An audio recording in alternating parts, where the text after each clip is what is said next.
and welcome back to another semester of the WT Sports Network. I'm Teresa Dunn alongside Jonathan O'Neill, and we are glad to have you join us. Now, all the spring sports are officially in swing as of this past weekend. Now, Jonathan, why don't you fill us in on what's happening in the Buff and Lady Buff basketball teams? Well, Teresa, the Buffs have begun the second half of conference play, and they are both going strong. The men are sitting at a record of 19-4, although they started the season out with a bang, going 13-0 before suffering their first loss at Incarnate Word. They faced off against Angelo State Saturday night at home, defeating them 81-61.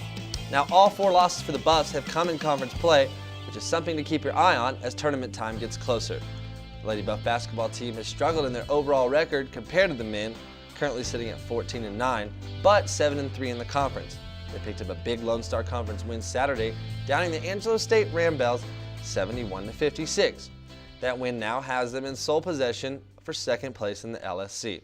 WT Sports reporter Tony Collins sat down with junior forward Jamie Simmons to talk about her outlook for what the rest of the season has in store for the Lady Buffs.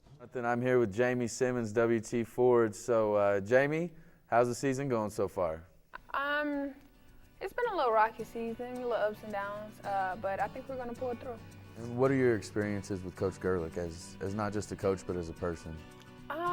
With Coach Gerlich, I've learned a lot.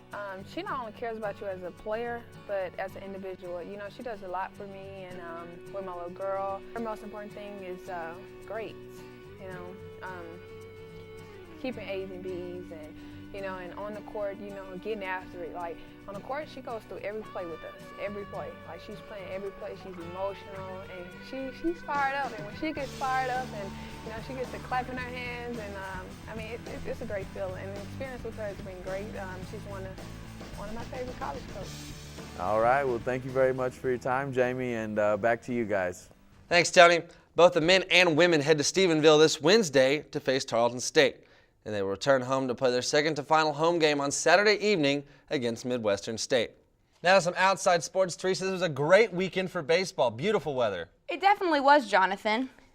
Both WT's baseball and softball teams had a pretty long weekend. Baseball hosted their LSC opener against the Broncos of UCO. The Broncos got a quick 5-0 lead, but the Buffs would rally and not look back. They opened up the series, defeating the Broncos 19-6. In Game 2 of the series, the Buffs would have a walk-off win, battling to beat UCO 3-2. The third and final game of the series would prove to be a little too tough for the Buffs. The Broncos jumped out to an early 6-0 lead in the first inning and shut the door on the Buffs with a final score of 13-2. The Buffs are now at a record of 4-1 and will travel to Hobbs, New Mexico to play the College of the Southwest on Tuesday.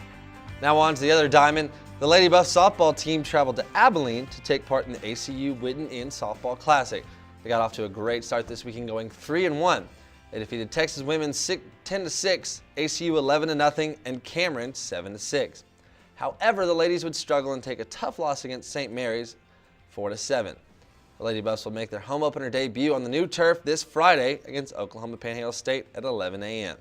That does it for this time. Check back soon for more Buff sports information here on the WT Sports Network. For Jonathan O'Neill, I'm Teresa Dunn.